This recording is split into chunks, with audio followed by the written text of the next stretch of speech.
If you have trouble getting crisp, clean lines for your acrylic paintings, here's a masking technique you can try. I wanted to paint a gradient on the background of my canvas painting and not have to worry about covering any of the sketch. So I masked off the moon and the character to be able to peel it off after painting the background and get clean edges. I got out some baking paper and traced the outline of the sketch with a soft graphite pencil so that it sticks to the baking paper. And I forgot something, but we'll get to it soon. And here's the important part. I'm using contact paper as the mask, and when I draw on the back and then turn it around, it's a mirror image. So now we're turning the baking paper around and tracing the outline again. And it will also be a mirror image, so they kind of cancel each other out. Otherwise, you might end up with a mirror image contact paper and have to start over. You also have to press hard enough for it to make a mark on the contact paper backing. And then cut out the shape from the contact paper and remove the backing paper. Mine was really stuck on there. This contact paper sticks well to the backing paper, but it doesn't stick that well on the canvas, so it's easy to remove afterwards, which is ideal. Adhere the contact paper on the canvas, lining it up with the sketch. And here's where I noticed what I forgot. There were little slithers of the background showing between the moon,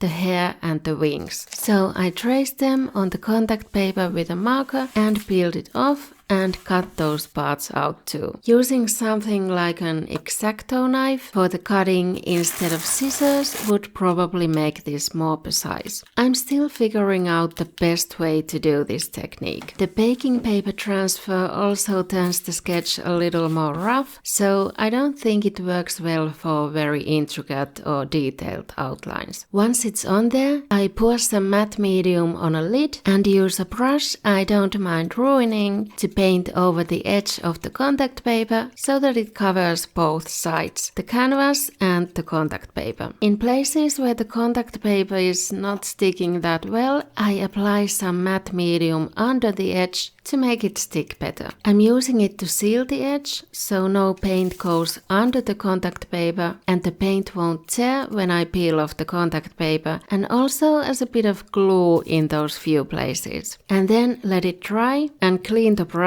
or it's going to be glued rock solid. Now that it's dry, we can paint the background. I used the sponge to make a gradient from black to dark blue to light blue, and I painted the edges of the canvas too. And then I peel off the contact paper mask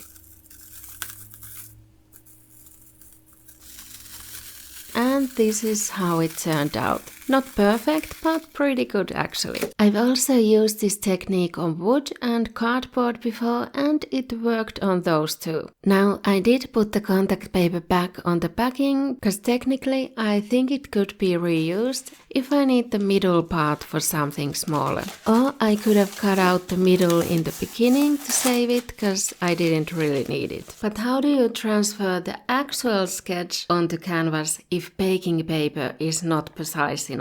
I'll show you the method I use in this video. See you there!